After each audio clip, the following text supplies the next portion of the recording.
حضرت علی کرم اللہ وجہ حضور اکرم صلی اللہ علیہ وسلم کے پاس آئے، مال غنیمت آیا ہوا تھا، حضور اکرم صلی اللہ علیہ وسلم سب کو بانٹ رہے ہیں، حضرت علی بھی سامنے ہیں، ان کی باری آئی، حضور صلی اللہ علیہ وسلم حضرت علی کی طرف توجہ نہیں فرمائی، حضرت علی کو نہیں دیکھے، سب کو دیتے آ رہے ہیں، حضرت علی کو نہیں دیے، آخر میں حضرت علی کو بلایا، جو کچھ بچا تھا بالکل کم مال حضرت علی کے حوالے کیا، اور حضرت علی اسے لے کر واپس چلنے لگے تو حضور صلی اللہ علیہ وسلم ان کو بلایا، فرمایا علی تم کیا سوچتے ہو کہ تمہارا لخت جگر میرے نکاح میں ہے؟ حضور نے فرمایا صلی اللہ علیہ وسلم فاطمہ تو بضعۃ منی،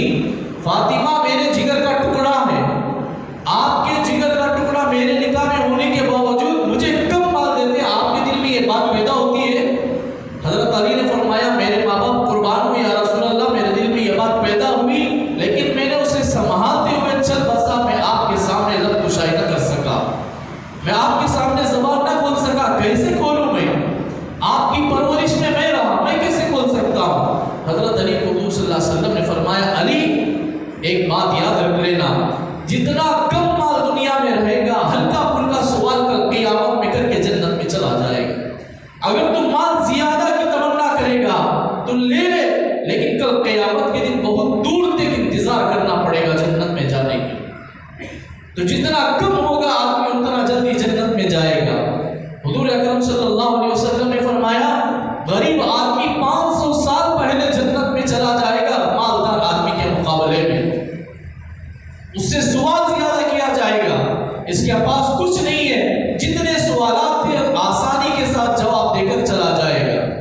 اس کا یہ بھی مطلب نہیں کہ بڑے مالدار کھڑے ہو جائیں گے اللہ کے در پر، سب غریب جنت میں چلے جائیں گے، ایسا بھی نہیں ہے۔ جسے اللہ نے مال کے ساتھ دل بھی دیا ہے اور اسے عقل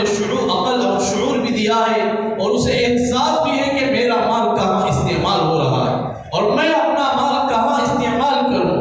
یہ علماء سے پوچھتا ہے، اہل علم سے پوچھتا ہے، اسے علم کا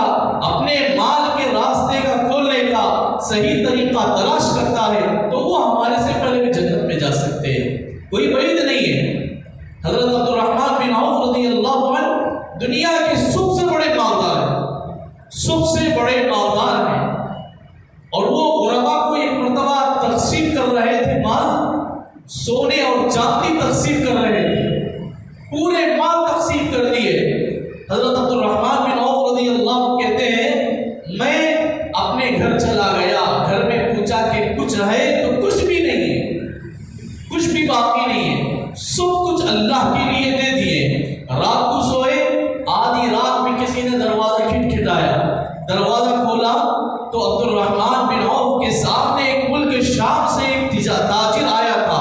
تجارت کرنے والا، اور عبد الرحمن سے کہتا ہے عبد الرحمن میں نے پورا مدینہ چھان مارا، پورا مدینہ تلاش کیا، میں اپنا مال فروخت کرنا چاہتا ہوں، کم نفع میں دینا چاہتا ہوں، عبد الرحمن اگر آپ چاہیں تو لے لیں، میں بہت کم نفع میں آپ کو پورا مال دے دوں گا۔ حضرت عبد الرحمن بن عوف رضی اللہ عنہ کے پاس کچھ بھی مال نہیں تھا، کچھ بھی درہم نہیں تھا، دینار نہیں تھے، لیکن پھر بھی آپ نے ہمت نہیں توڑی، اور انہوں نے تاجر نے کہا عبد الرحمن میں نے پورے مدینے میں معلوم کیا کہ آپ کے علاوہ کوئی اس مال کو لینے والا نہیں ہے، تو عبد الرحمن بن عوف نے کہا اگر آپ چاہیں تو میرے گھر کے آپ مہمان بن جائیں، آپ میرے گھر کے مہمان بن جائیں اور پورا مال میرے پر مجھ پر سونپ دے، مجھے دے دے، اور میں تجارت کر کے آپ کا مال برابر واپس کر دوں گا۔ حضرت عبد الرحمن بن عوف کی بات تو مان لی، انہوں نے حضرت عبد الرحمن کا مہمان بن گئے اور پورا مال لے کر کم نفع میں حضرت عبد الرحمن نے تجارت کی اور شام تک پورے مال کو فروخت کر کے واپس آئے۔ حدیث کی کتابوں میں آتا ہے جتنا انہوں نے صدقہ کیا اس کا 10 گنا نفع میں آپ کو آئے۔ تو اللہ نے قرآن پاک میں فرمایا من جاء بالحسنۃ فلہ عشر امثالھا، اگر تم ایک دو گے اللہ 10 عطا کرے، اگر تم